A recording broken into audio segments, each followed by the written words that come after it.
大谷は完全にGOAT、そして第7戦のロハス起用は完全にギャンボー。どうも大谷です。2025年歴史を塗り替えたあの熱狂の裏側でロバーツ監督が何を考え、どう選手たちと向き合っていたのか。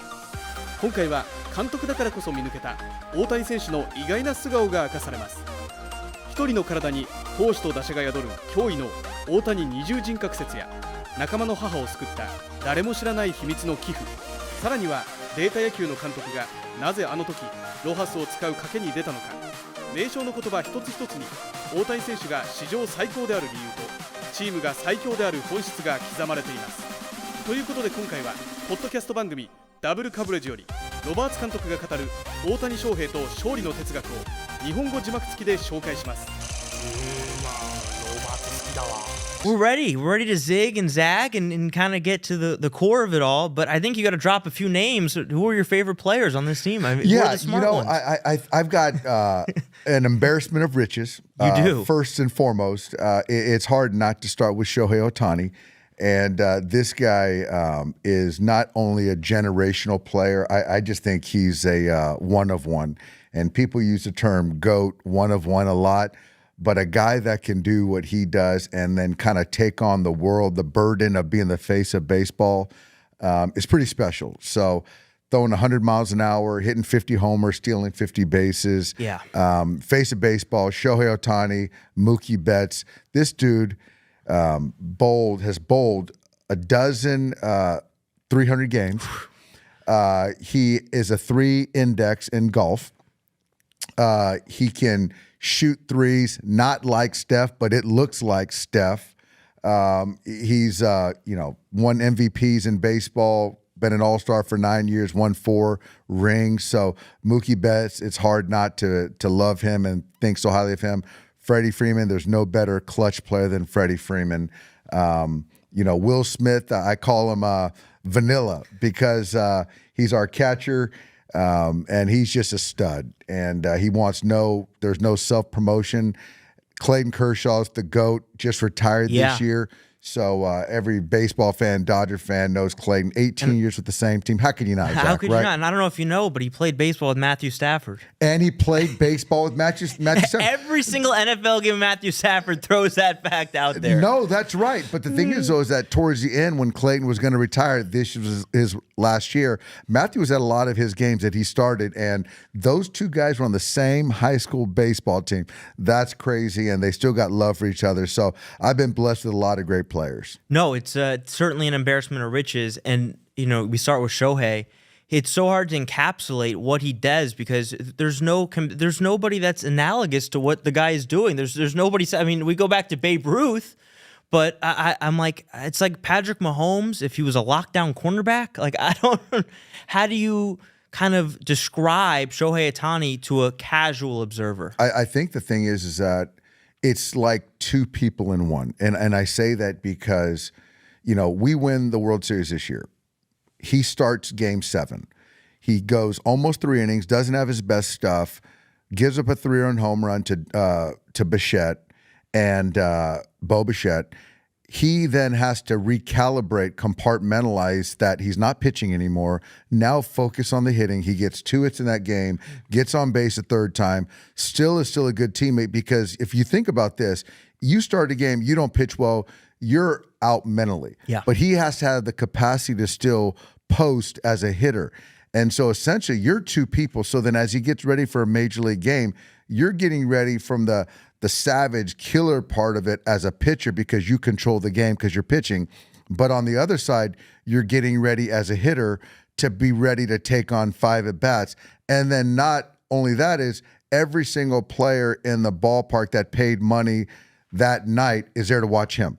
And you're not talking about just the U.S. You're talking about all of Japan. Yeah. And so to have to take that on, no one's done that. You know what I'm saying? And you got Patrick Mahomes, who is unbelievable, but then now he's not playing middle linebacker or he's Deion Sanders on an island, he was right? Patrick Surtain too. That's right. That's right. Yeah. Because now you're talking about a quarterback that's on the offensive, and then now you got to go and think about the defense and be locked down. So he's one of one. And he's stealing bases. I mean, unbelievable. Right. And then you recently told a story about him paying for his teammates' mother's cancer treatment? That's right. That's right. And that's the thing is that, and this was on under the radar, that I kind of blew the whistle on this a few years ago because, guy we had in camp, and, I try to do things, Zach, early on in spring training and try to get our team together, because in spring training, there's a lot of players, right? So pitchers, hitters, veterans, young players, relievers, starters.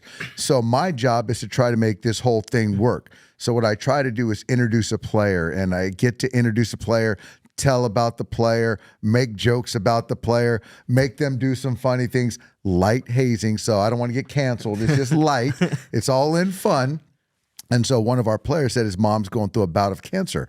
And then so Shohei on the down low donate a ton of money for the care because they weren't getting the care. And so I saw the mom in the World Series because he's now one of his brother is now with the Blue Jays, and she sought me out and really thanked me for that, and Shohei as well. Yeah, that's incredible. I love it. Incredible story. And we started the interview, you said embarrassment of riches. Now that can come with its challenges as well, right? I mean, you're managing a nucleus of personalities of superstars. I mean, we haven't, and to my knowledge, seen a roster with this type of capability. So talk to me about managing this team the past 2 seasons, winning World Series, and kind of what you've had to overcome. I think the thing is that, and I appreciate you asking the question, because I think that fans, media, everyone loves talent, because I think that what makes special players and the attention is because people can't do it, right? And so the trick is every player has got to feel that they're valued. They've got to get theirs, understand their value, which I completely understand. But to win championships, you got to figure out how to make those individual great pieces work together for the best interest of the group, the team. I manage the Los Angeles Dodgers. So how can we say, okay, the ultimate goal is to win a championship, but along the way, this marathon of a journey, this climbing of a mountain, along the way, you're going to get your flowers at certain points, but we still got to be mindful of the goal. So, yeah, and I mentioned Freddie, Mookie, Shohei. I think for me, I'm just fortunate because those guys are superstars, are the best workers. They're the most humble players I have. And so I think that from that, it just sort of top down feeds it. But yeah, I still got to make sure that, Freddie is valued and Shohei gets his value. But it certainly, Zach, makes my job a lot easier. But it's not easy because everyone's got egos. And, when I have a job that if we don't win the championship, the World Series, one of 30 teams, we failed. And there's nothing in any sport. No team has the expectation that the Los Angeles Dodgers have. No, certainly. And you're not helping. And yeah, we're not helping. We've won 2 in a row. And what's funny, Z, is we have the second parade. And so we're in Los Angeles, and all I could see along in the city of Los Angeles is three-peat. Three-peat. Yeah, no, we're expecting a three-peat. I'm like, hey, man, this is a parade for number 2 Nope. back to back. So, but that's what we set ourselves up for. It's all good. What was a moment for you this postseason where you bet on someone to make a play? A moment, I bet on Miguel Rojas. I bet on Miguel Rojas, who's a veteran player from Venezuela. He's got 10 years of service. He was a utility guy for us. I just love Miggy Rowe. And he wasn't playing in the postseason starting, but I felt we were down 3-2 to the Blue Jays going to Toronto. And I said, you know what? I'm going to bet on Miguel Rojas. I need to bet on Miguel Rojas. And nothing in analytics would say that I would bet when Max Scherzer, future Hall of Fame, was starting that game that he should play. And then they had a bullpen game in Game 7. If there was going to be a Game 7, Miguel Rojas should play. But I said, I'm going to bet on this guy. He made a couple big defensive plays, and he hit the big tying home run against their closer in Game 7 in the 9th inning to tie the game. That was all gut. Wow. Is that something you've picked up in your now 10 years experience as a manager, or were you always kind of going with your gut? I've learned. I think earlier on my career, I would go more on the analytics side, because I think in anything, when you're trying to establish yourself and you've got critics or bosses and media. You have to kind of not do things the right way, but there's more of a careful part of it because a lot of things have to sort of make sense, and right or wrong. But when you go rogue or you're going with your gut, it's not quantifiable. And when you're trying to establish yourself, that's hard to justify. And I'm not apologizing for it. That's real life. But then when you've kind of supplanted yourself, cemented yourself in a certain role, you've got more grace. You've got more latitude. And again, that's just not my job. That's any job. Yeah, no, you have a longer leash when you win 3 World Series championships. You have more leash. And so I think that that's kind of played into it. But it's also helped me, and I've continued to gain the respect of, you know, people that I work for, people that I work with, my players.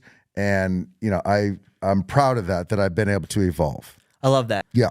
Last thing, we talked about GOATs in basketball. Is Shohei the GOAT? Shohei's a GOAT. Shohei's a GOAT.